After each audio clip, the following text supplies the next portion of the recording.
युवा करे तो क्या करे, हम सरकार से ये पूछना चाहते हैं, युवा करे तो क्या करे। जो 3-3, 5-5, 7-7 साल से दिन रात पसीना बहा रहा है, वो युवा जाए तो कहाँ जाए। हम एक ही माध्यम, हम एक ही बात है कि रोजगार रोजगार रोजगार। युवाओं को डिप्रेशन की समस्या सबसे ज्यादा परेशान कर रही है, क्योंकि 3 साल से भर्ती नहीं आ रही। जो बेरोजगार है, सरकारी नौकरी तो बहुत कम है, ज्यादा नहीं मिलती है। 15-20 हजार सरकारी नौकरियां साल में निकलती हैं, लेकिन 2 लाख लोगों को हर साल काम चाहिए। तो ये जो 1,80,000 लोग हैं, इनको अपने पैरों पर खड़ा करने के लिए स्किलिंग कराएंगे, लोन देने की अगर जरूरत पड़ेगी तो उनको लोन भी दिलाएंगे, इनको सब्सिडी दिलाएंगे, ग्रांट दिलाएंगे, ताकि अपने पैरों पर खड़ा हो जाए।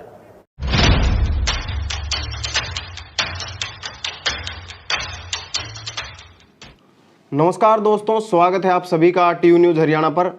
दोस्तों, आज भारत जैसे विकासशील देश में बेरोजगारी, खराब शिक्षा, स्वास्थ्य व्यवस्था, गरीबी, भुखमरी जैसी समस्याएं देश की 75% आबादी को घेरे हुए हैं। निजीकरण के चलते तमाम सरकारी ढांचे बिक रहे हैं और अपना अस्तित्व बचाने की लड़ाई लड़ रहे हैं। सरकारी विभागों के निजीकरण के चलते देश में सस्ती शिक्षा, सस्ता इलाज गरीब आदमी की पहुंच से लगभग छूट सा गया है।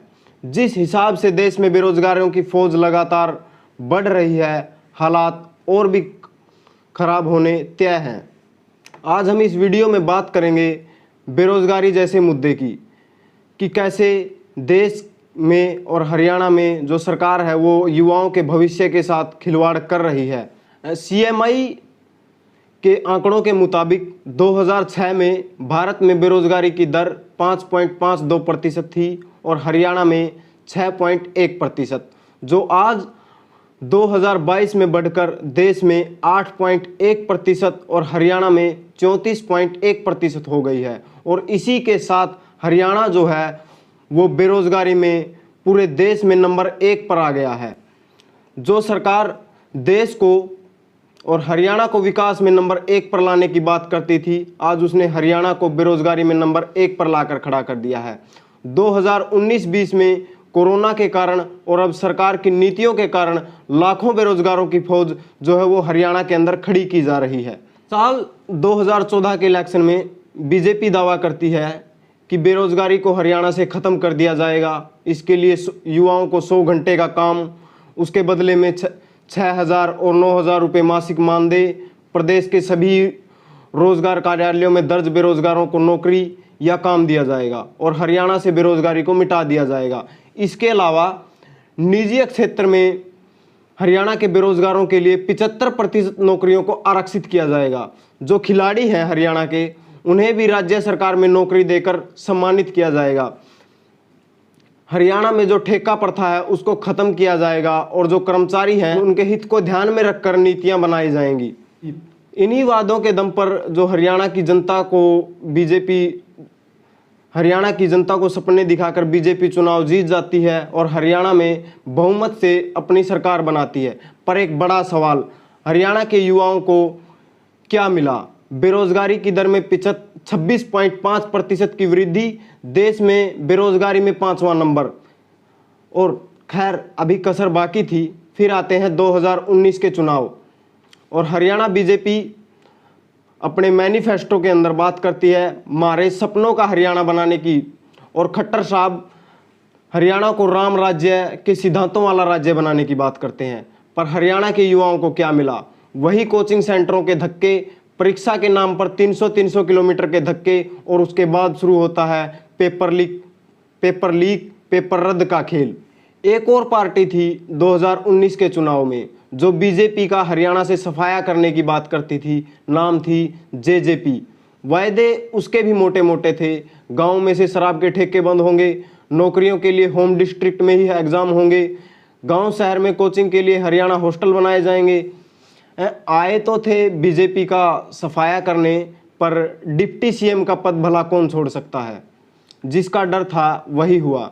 हरियाणा के बेरोजगार यूं के यूं, बल्कि अब और भी बड़ी संख्या में पहले जो लगाए जा चुके थे उनकी भी नौकरियां छीनी गई। 1983 PTI को घर बिठा दिया गया और जो एचटेट सीटेट की मान्यता रद्द करके प्राइमरी टीचर्स की भर्ती पर रोक लगाकर हजारों भावी अध्यापक हैं उनके सपनों को सरकार ने रद्दी की टोकरी में डाल दिया।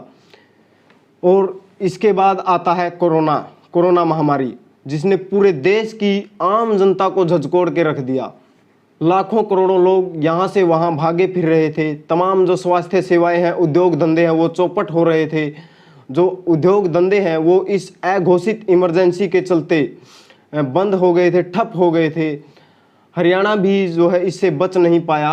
गुड़गांव, फरीदाबाद जैसे शहरों में प्राइवेट कंपनियों में नौकरी करने वाले हरियाणा के हजारों युवा घर बैठ गए। और जो निर्माण क्षेत्र हैं, रेडी फड़ी का काम करने वाले हैं, गांव में नुक्कड़ों पर छोटी छोटी दुकानें चलाने वाले हैं, उनका तो और भी बुरा हाल था। और तो और 2020 में जो है वो कोरोना के चलते ही जो स्वास्थ्य के क्षेत्र में काम करने वाले हैं उनकी नौकरी पर भी संकट आ गया था। अब हरियाणा के युवाओं के लिए जो है सरकारी नौकरी मात्र एक सपना बनकर रह गई है। साल 2014 से अब तक 28 बार जो है वो पेपर लीक हो चुके हैं। पेपर का सिलेबस कुछ और होता है, पेपर के अंदर जो प्रश्न वो कुछ और आते हैं। अब हरियाणा सरकार जो है वो ठेका प्रथा को ख़त्म करने के नाम पर हरियाणा कौशल विकास रोजगार निगम को लाती है और दावा करती है कि योग्य युवाओं को नौकरी के लिए नहीं भटकना पड़ेगा। पर सच्चाई कुछ और ही है। यानी तालाब से सभी छोटी मछलियां तो निकाल दी गई हैं, पर एक बड़ा मगरमच्छ जो है वो तालाब के अंदर डाल दिया गया है। आगे ये विभाग ही जो हरियाणा के सभी सरकारी विभाग है उनके अंदर जो कर्मचारियों की पूर्ति करेगा, ऐसा दावा सरकार के द्वारा किया गया है, ऐसा सरकार का कहना है। और 11 महीने की नौकरी देकर प्रदेश के पढ़े लिखे नौजवानों के साथ जो शोषण करने की सरकार की सोच है, इससे भयंकर तो कुछ नहीं हो सकता। और दूसरी बात ये भी है कि ये सिर्फ कागज़ों में ही है। अब तक कोई भी भर्ती रोजगार कौशल विकास निगम ने नहीं की है। हाँ, एक बात और, अलग अलग परीक्षाओं को ख़त्म कर CET यानी कॉमन एंट्रेंस टेस्ट से बड़ा मजाक अभी तक हरियाणा सरकार से पहले कोई भी सरकार बेरोजगार युवाओं के साथ नहीं कर पाई है। ऊपर से जो 4 लेबर कोड्स जो सरकार ने श्रम कानूनों को तोड़कर मजदूरों के ऊपर जो थोपे हैं, उनसे बड़ा हमला भी शायद मजदूर जमात के ऊपर अभी तक का कोई होगा। अभी पिछले कुछ दिनों में जैसे ही कोविड महामारी ख़त्म होती है, सरकार घोषणा करती है, उसके ख़त्म होते ही जो हरियाणा के हज़ारों जो है वो कोविड के कर्मचारी, चाहे वो डॉक्टर्स हों, नर्सिज हों, हॉस्पिटल्स में काम करने वाले स्वीपर्स हों, उन सब को नौकरी से बिना नोटिस दिए छुट्टी कर दी जाती है। और वो आज भी वो अपनी लड़ाई, अपनी नौकरी को बचाने की लड़ाई सड़कों के ऊपर लड़ रहे हैं। अब सवाल यह है कि हरियाणा के युवाओं को क्या मिला, क्या उनके हालात हैं? बेरोजगारी में नंबर 1 होने का खिताब,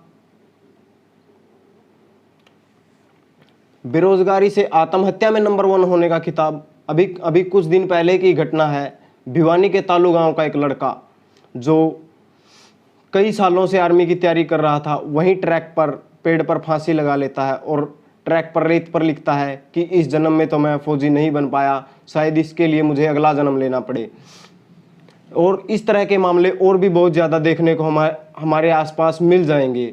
और आप और हम भी देख रहे हैं कि कितने सालों से फौज की भर्ती नहीं निकाली जा रही है। जो युवा कई सालों से भर्ती की तैयारी करके फौज का सपना ले रहे हैं, वो ओवर एज हो रहे हैं। हज़ारों नौजवानों के सपने जो उन्होंने ट्रैक पर दौड़ते हुए, कोचिंग सेंटरों के धक्के खाते हुए, लाइब्रेरी में किताबों में सिर घुनाते हुए देखे हैं, तार तार हो रहे हैं। क्या यही है खट्टर साहब का राम राज्य? क्या यही है नंबर 1 हरियाणा? धन्यवाद दोस्तों।